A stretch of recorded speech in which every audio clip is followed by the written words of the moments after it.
En primer lugar, agradecerte en nombre de la presidencia y el comité directivo de la Asociación Latinoamericana de Sociología. Para nosotros es un honor tenerte en este conversatorio que hemos denominado Conversatorio Alas para el Mundo. Gina, quisiera yo empezar primero pues agradeciéndote por estos minutos de tu tiempo. George Floyd ha muerto exclamando: por favor, no puedo respirar, me van a matar. Una activista e intelectual tan destacada como tú, tan reconocida. ¿Qué reflexión nos podría hacer de este contexto que estamos viviendo en esta crisis civilizatoria, ¿no? Más aún con el COVID-19, para ubicar un poquito el contexto del diálogo? ¿Cómo no?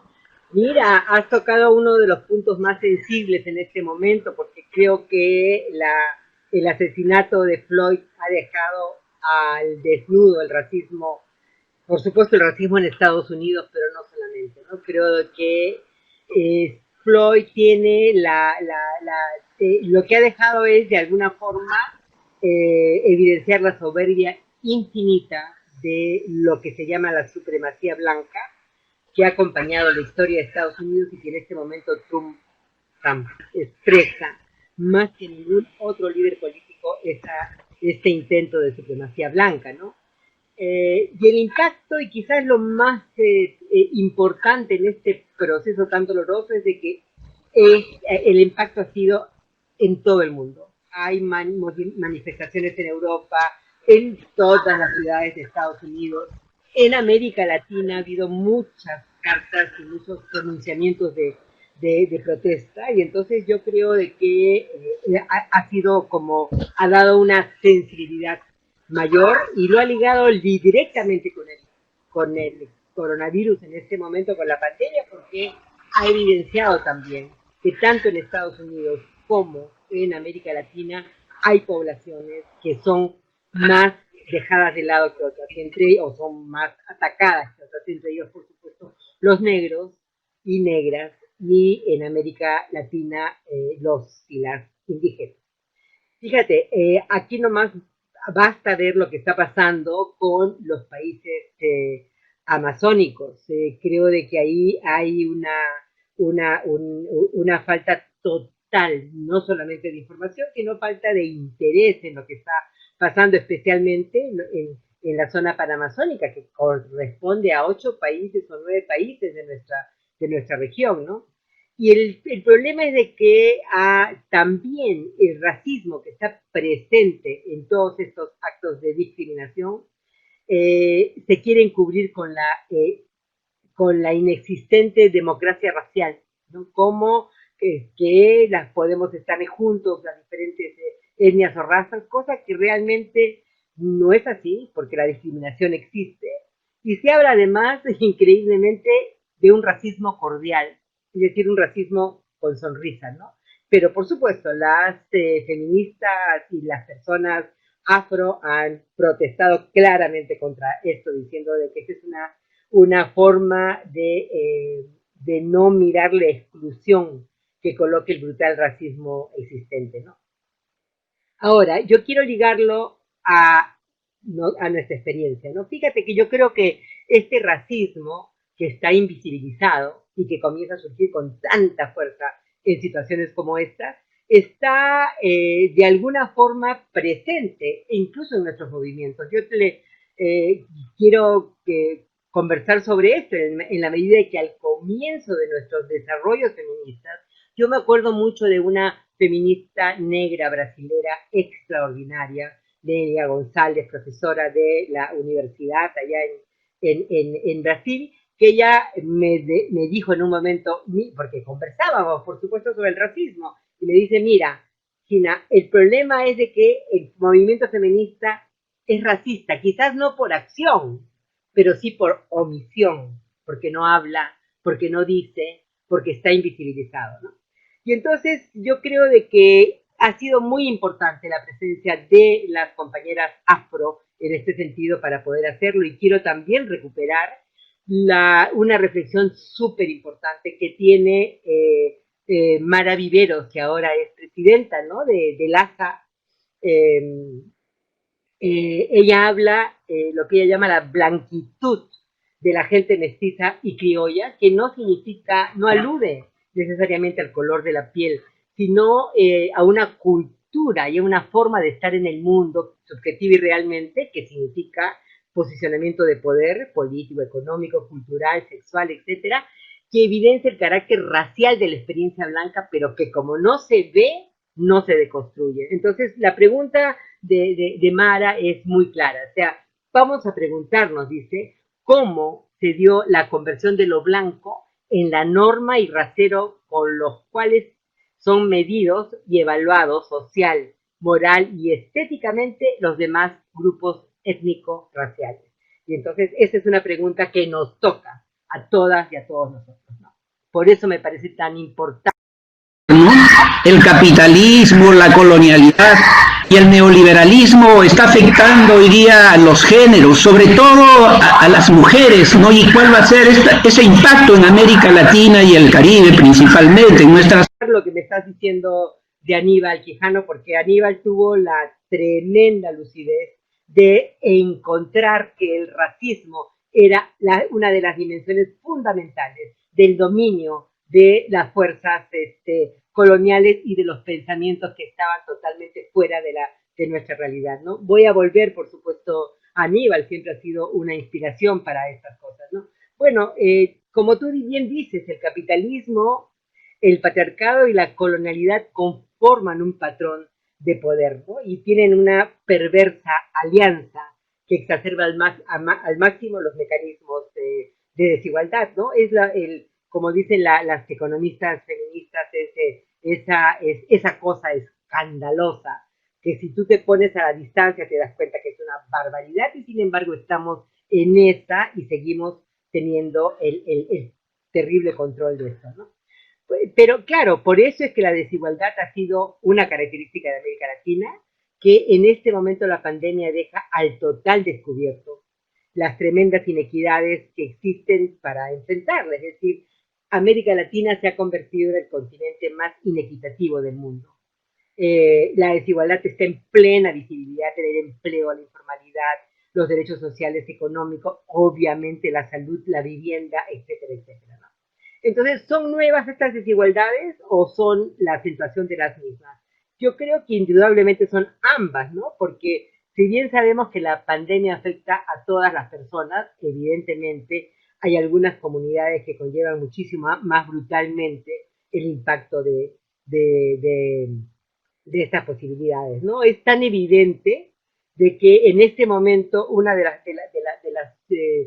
las evidencias más brutales de lo que es la diferencia entre los grupos humanos es el nivel de violencia que hay contra las mujeres al interior de sus casas, ¿no? Entonces es tan evidente que en la mayoría de los países, por lo menos aquí en Perú, pero también en otros países latinoamericanos, se han implementado teléfonos especiales para denunciar y lugares especiales para poder tener a las mujeres libres de violencia cuando viene la denuncia, ¿no? Hay muchos más feminicidios de los que se estaba evidentemente pensando, pero no solamente en el ámbito privado, ¿no?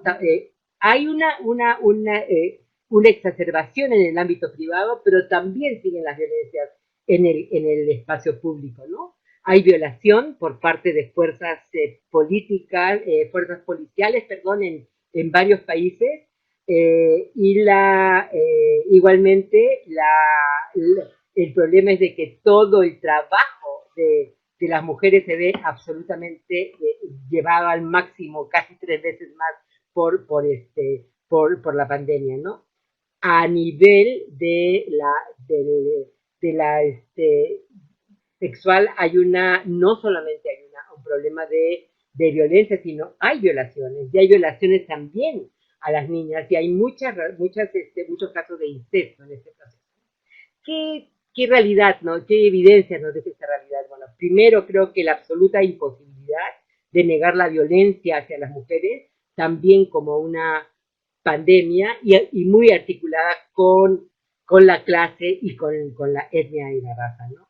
En la segunda enseñanza o evidencia, el mito de la familia. Es decir, estamos evidenciando que la casa es un espacio tremendamente inseguro para las mujeres, si es que no cambiamos las relaciones entre los sexos, ¿no? Y finalmente no, pero bueno, por lo menos lo que me parece que es importante es que en esta cuarentena, a nivel de esa violencia, a nivel de esas violaciones, hay muchos embarazos que lo más probable es que sean embarazos no deseados.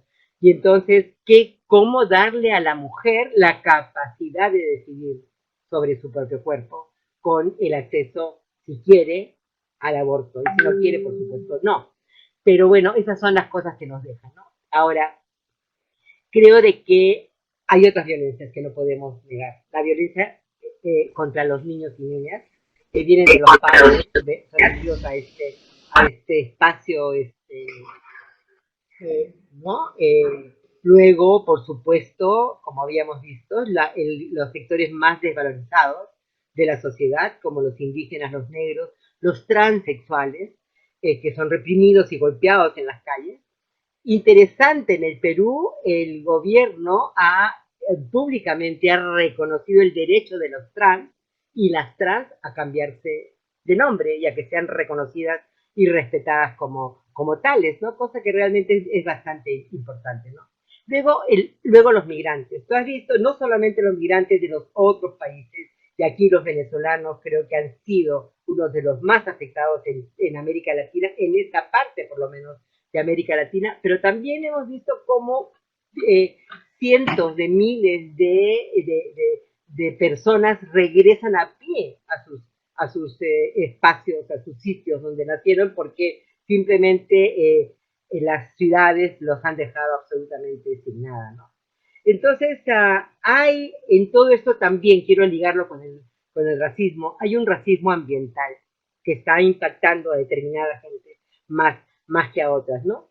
Y al mismo tiempo hay una combinación letal entre racismo y fascismo. Y estoy hablando básicamente de Brasil y de Bolsonaro, porque creo que hay una especie de exterminio viral que está haciendo tanto a las poblaciones negras, a las poblaciones de los barrios populares, como a los indígenas amazónicos.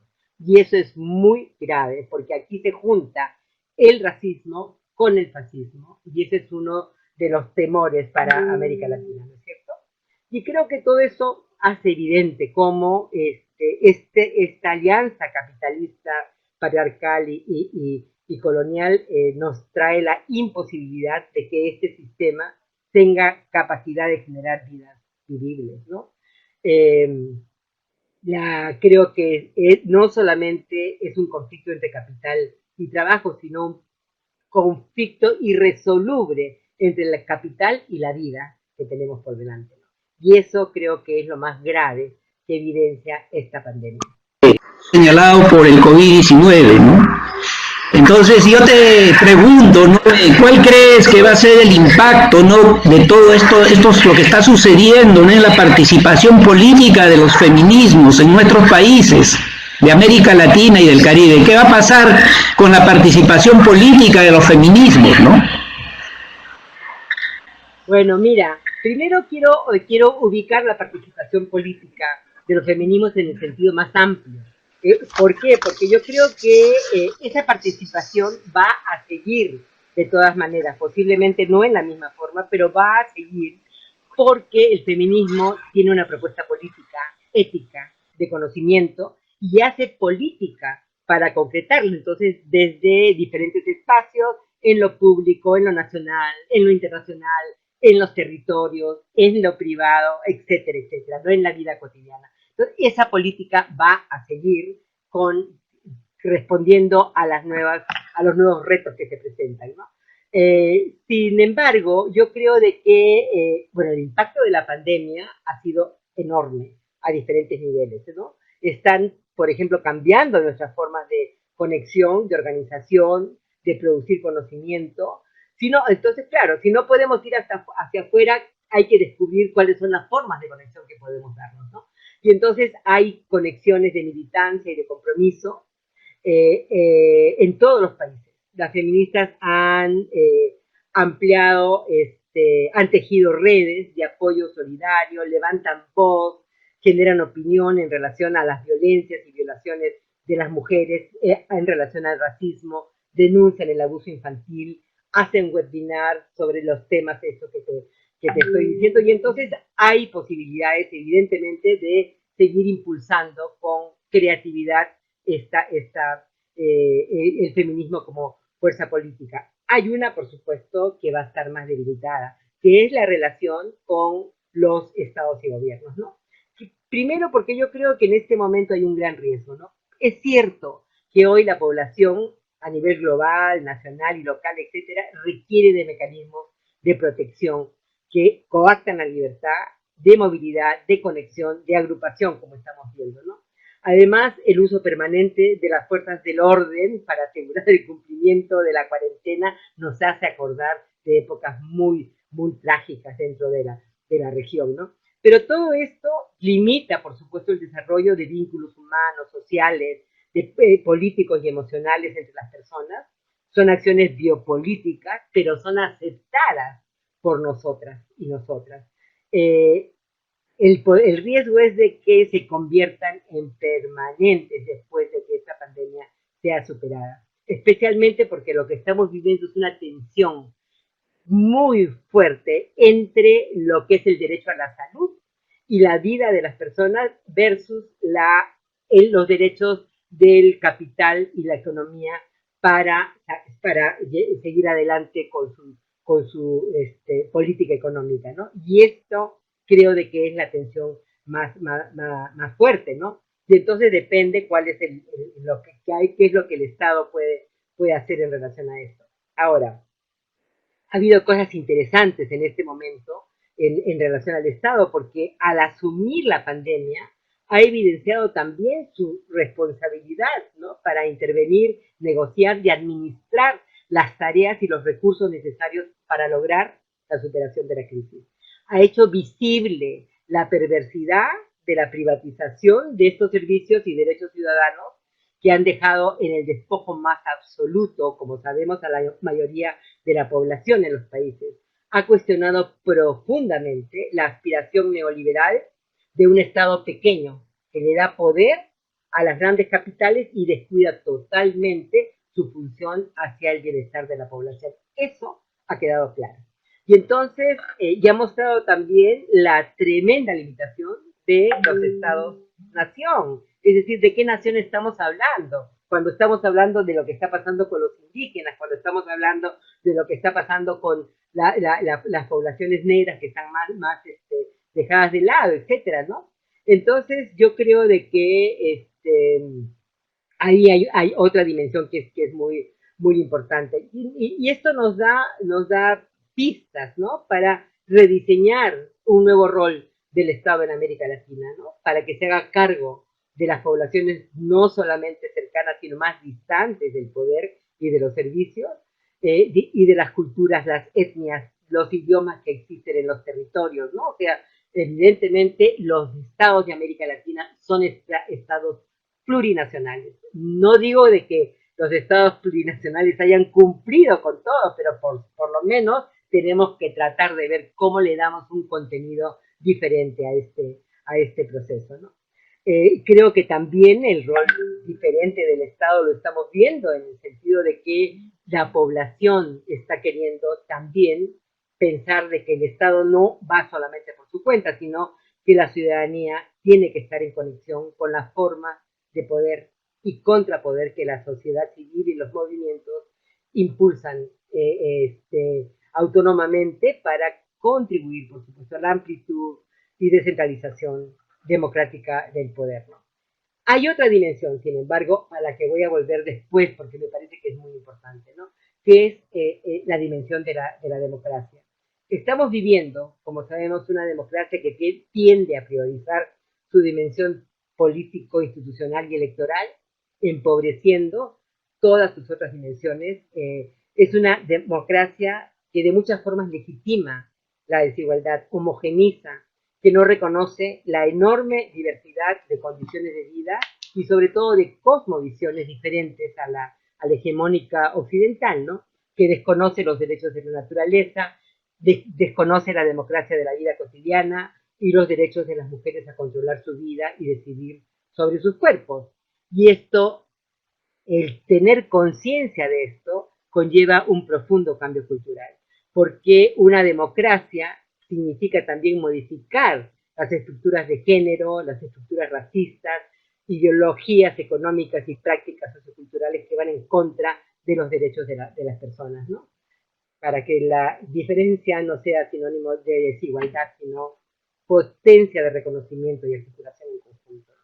Creo que eso más o menos me parece que nos está dejando en este momento, ¿no? Pues, ¿cómo te siguen mucho tus estudios, tus investigaciones? ¿Qué decirle a los jóvenes en términos de algo así, las nuevas preguntas, la nueva mirada epistémica que salga de esa racionalidad del ego egoísta, justamente de racionalidad kantiana un poquito, digamos, a lo Hegel, ¿no? Que pensaba de que en su imaginario solo la razón desde el individuo va a salir como Estado-nación, ¿no? Entonces, ¿qué decirle a los jóvenes en términos de una epistemología otra, de nuevas preguntas? ¿Cómo ayudarlos a orientarse en este momento para sus preocupaciones de estudio, investigación y de praxis, sobre todo a los jóvenes y jóvenes que no llegan a la universidad también? Bueno, mira, ahí hay todo un reto, ¿no? Yo creo de que quizás lo primero a decir es que las diferencias y las desigualdades de género no van a desaparecer automáticamente. Creo de que los feminismos hemos alimentado un nuevo contenido para el ser mujer, hemos deconstruido esa naturalidad en la que nos estabas poniendo, hemos deconstruido el género binario, recuperamos a las otras dimensiones de género que hoy están en disputa, estamos confrontando el heterosexismo como modelo obligatorio de sexualidad. Creo que todas esas dimensiones son como fundamentales, ¿no? Pero yo me pregunto, es una pregunta también que le hago a los hombres, ¿no? En este horizonte de cambio, ¿qué papel le toca a los hombres, ¿no? Creo que todas, todos, todes, como dicen, tenemos que cambiar, revisar, deconstruir las jerarquías de poder, y a los hombres les corresponde indudablemente deconstruir sus masculinidades, ¿no? Profundamente jerárquicas y machistas, obligados a actuar de fuerza y negar sentimientos.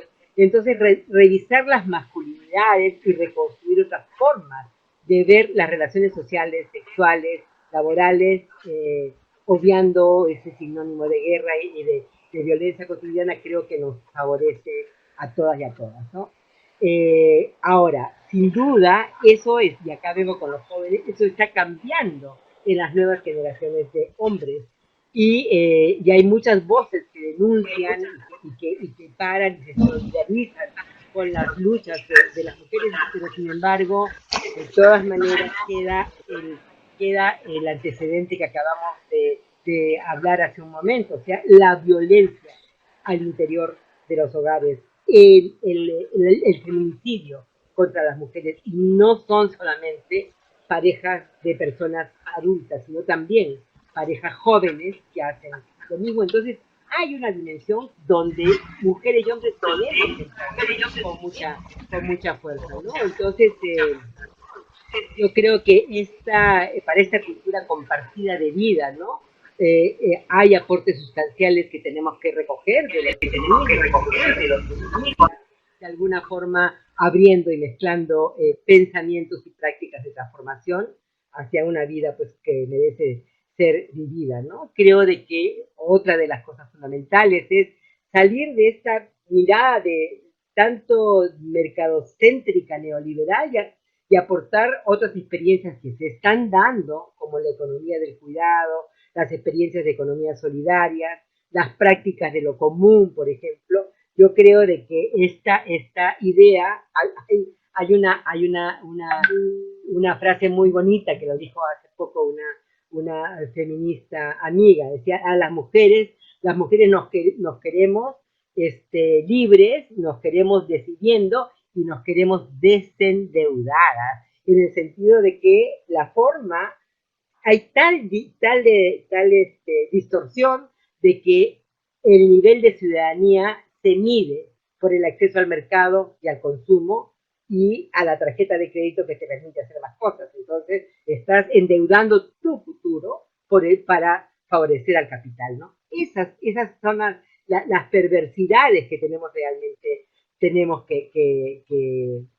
que parar, ¿no? Ahora, yo sí quisiera hablar un poco más del cuidado, ¿no? En el sentido de que yo creo que no es solamente, o sea, ahora nos damos cuenta de la importancia del cuidado. ¿Por qué? Porque estamos teniendo a todo el personal médico, donde hay una mayoría increíble de mujeres, cuidándonos a los que están, para que no caigamos en la pandemia sufriendo como están sufriendo. O sea, el cuidado se ha convertido en una dimensión muy, muy importante hacia afuera. No sé si eso también está pasando con las mujeres, ¿no? Pero para mí el cuidado es un asunto ético y es un asunto político, además de epistemológico, ¿no? ¿Por qué? Porque creo que reconocer el valor del cuidado significa al mismo tiempo darnos cuenta de que en este mundo no estamos solos, ¿no?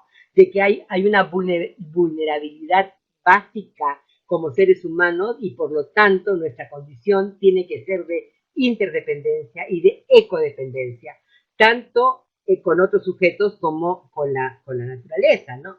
Y entonces, para mí, la economía del cuidado, y quisiera que la tomemos así, y conversar esto también con los y las jóvenes, ¿no? La economía del cuidado yo creo que es un nuevo paradigma que alimenta pensamiento crítico alternativo, un cambio de imaginación fuera de las coordenadas capitalistas, patriarcales y coloniales, para recuperar el cuidado de la vida como un derecho universal, transversal, interseccional e intercultural. Porque abre las posibilidades, además, de recuperar nociones que el capitalismo ha devaluado tremendamente.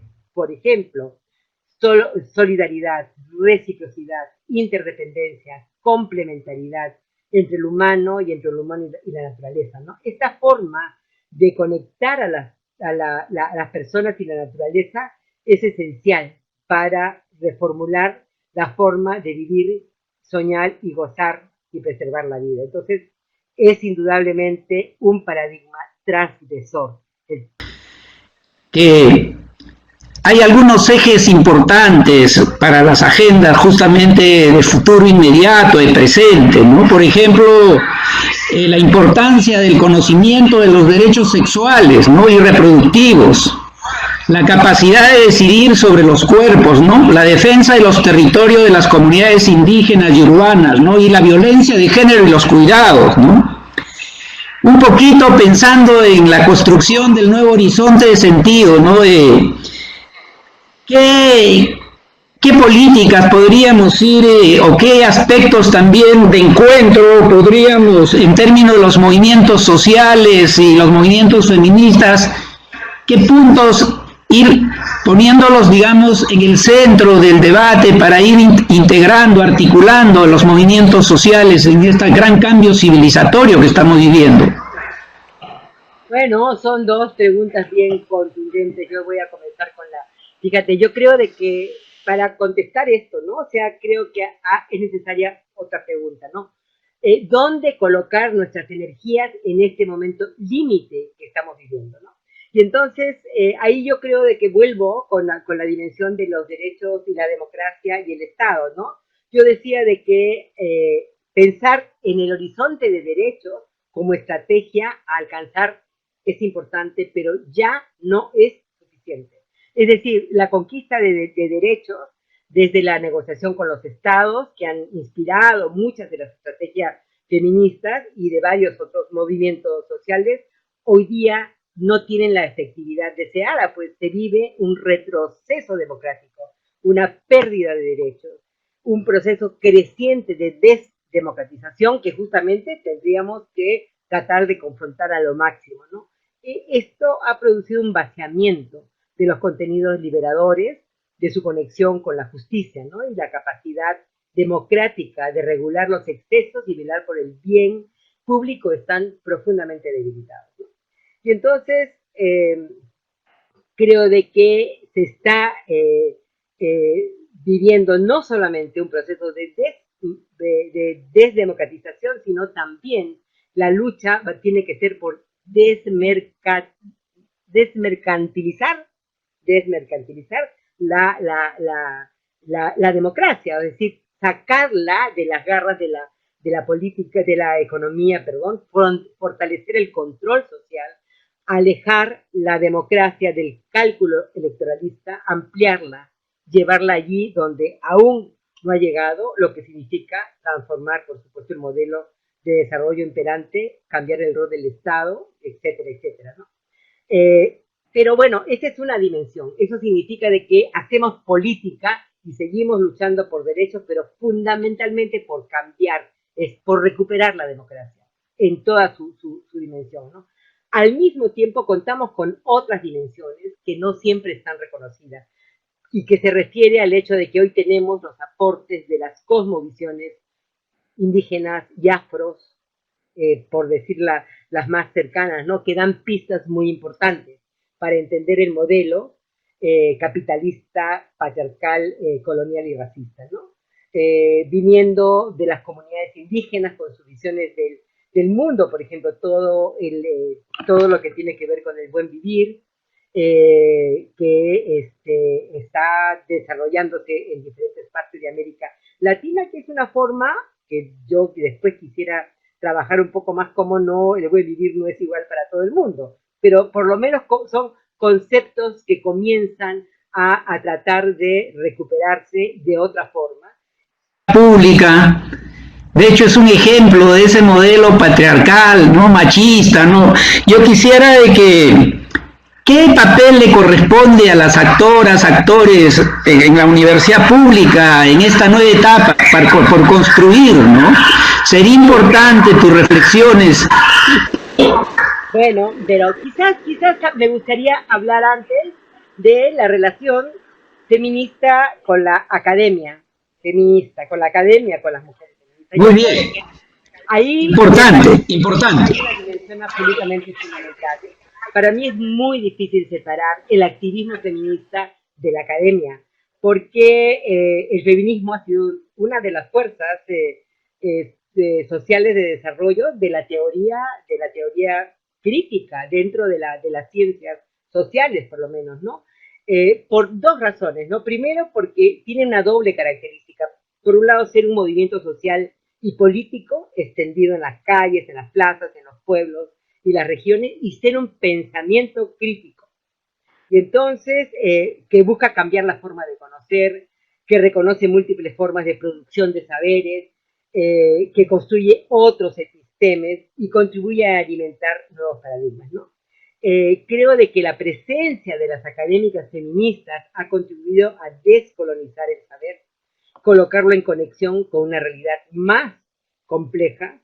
Creo que junto con la enorme crítica que han hecho, y eso me parece que es muy importante, a la neutralidad del conocimiento, reconociendo más bien de que no hay neutralidad del conocimiento, que el conocimiento puede ser colonial y patriarcal, porque no está puesto como un pensamiento situado que reclama y hace valer una parcialidad discursiva, que se enriquece desde los diálogos, intercambios y deconstrucciones de poder, ¿no?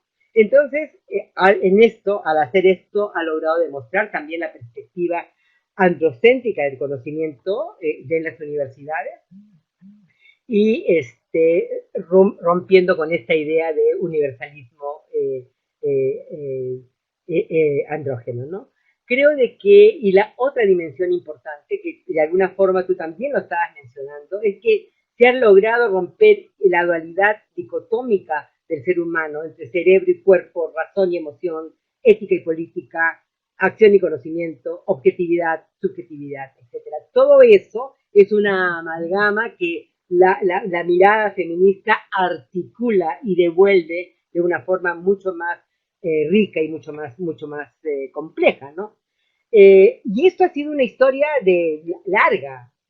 Yo me acuerdo de Diana Mafía, una de las académicas argentinas feministas. Ella hablaba de la importancia de los saberes impertinentes que trae el feminismo, ¿no?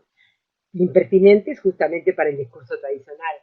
O lo que decía Julieta Kirbu también, ella hablaba de la licencia para expresar, teniendo claro la importancia de la irresponsabilidad con el paradigma científico, que no es capaz de recuperar que desconecta en vez de conectar las diferentes miradas, ¿no? Maristela Suampa, recién ahora, en relación a esta pandemia, ella ha dicho de que es fundamental la liberación cognitiva, que supere el desconcierto y la inamovilidad para audazmente pensar que aquello que deseamos, pero veíamos lejano, ahora comienza a tener urgencia. Ahora nos damos cuenta que así como estamos, ya no podemos seguir. Y entonces esa es una especie de liberación cognitiva, sigamos pensando.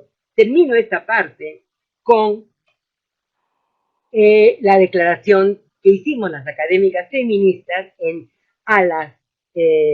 la conferencia de ALAS del año pasado en San Marcos.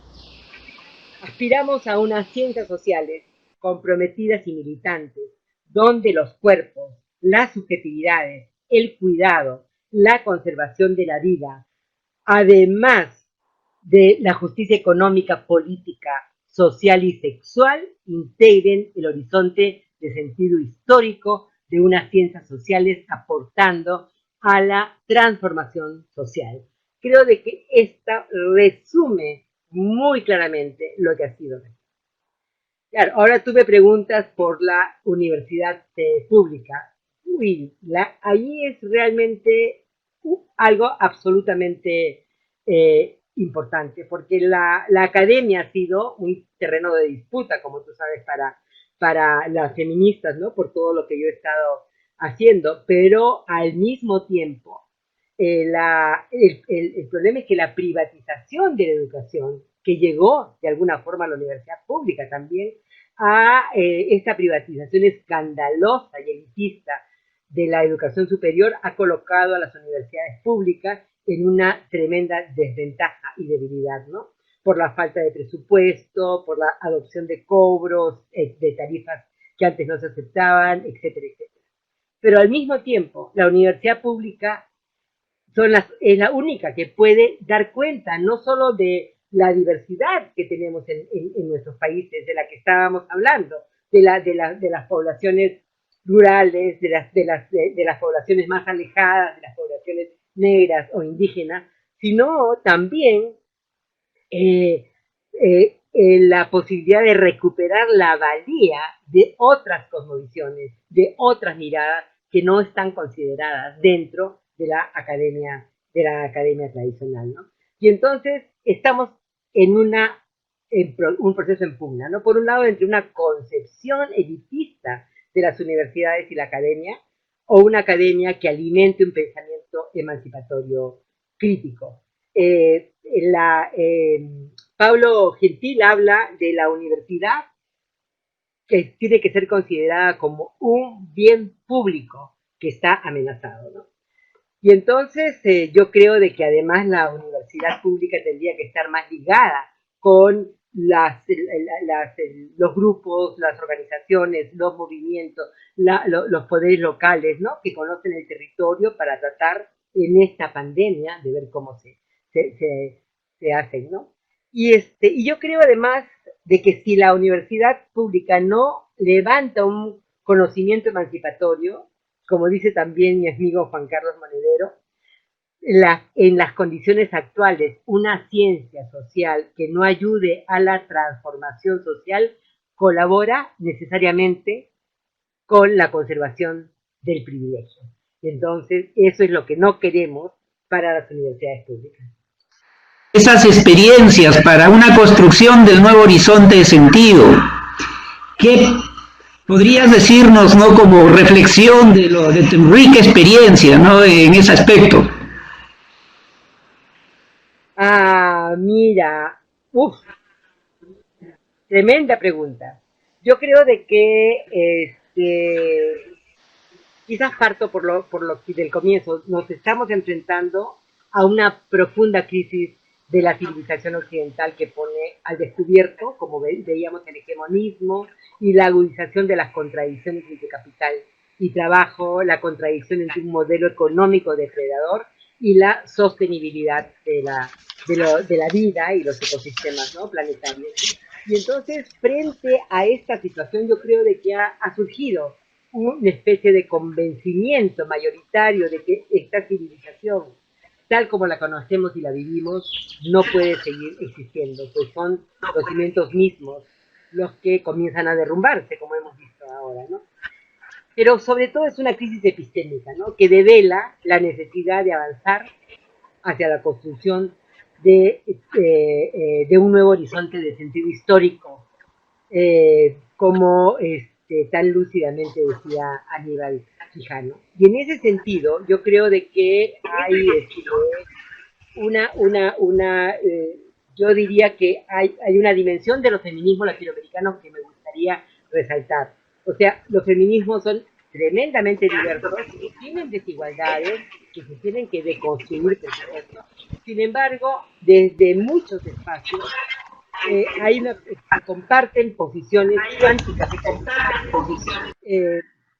denunciando la alianza indesligable con el patriarcado y la colonialidad, ¿no? Entonces, sobre este convencimiento es que estamos construyendo este nuevo horizonte de sentido, ¿no? Porque es la única forma de realmente sentir de que lo que estamos haciendo no lo estamos haciendo solamente porque queremos una mejor vida, sino que no vamos a tener una mejor vida si no la hacemos realmente en conjunto, ¿no?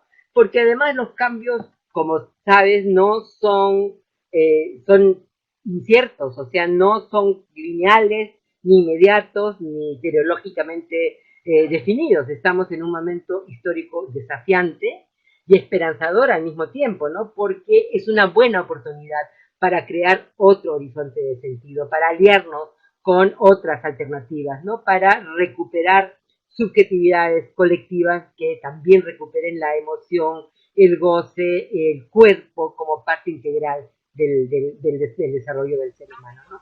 Entonces, yo creo de que nos toca hacer muchas desobediencias epistémicas, ¿no? Y quienes nos están también dando elementos fundamentales, vuelvo a lo que estaba diciendo hacia poco, ¿no? O sea, hay un conjunto de actoras con voces muy potentes, ¿no?, que nos están dando una primera idea. Lo que estamos construyendo tiene que ser siempre pensado desde una conciencia de inacabamiento, como decía Paulo Freire, es decir, indispensable en un movimiento que, como el feminismo, se crece y se expande con la expansión de sus voces y sus nuevas miradas. Entonces, creo de que este proceso que estamos viviendo en América Latina, que es tan rico, por ejemplo, inventar lenguajes, ponerle nombre a lo que no tenía nombre y por lo tanto era inexistente, comienza a tener una tremenda fuerza a partir de los aportes de los ecofeminismos, las feministas economicistas, pero también las feministas indígenas, las feministas afro, ¿no? Desde sus múltiples luchas que han abierto una resistencia profunda, ¿no? Y entonces, conocimientos que han estado bajo la violencia epistémica de no ser reconocidos, como diría Boaventura, al confrontar esta invisibilidad, se han abierto a un sistema de crítica permanente, produciendo cambios de lenguaje, categorías diferentes y formas de expresión de la subordinación que son realmente muy importantes. Estoy hablando, como dije antes, de buen vivir, pero también de descolonización, de despatriarcalización, de interculturalidad crítica e interseccional, territorio, cuerpo, territorio, etc.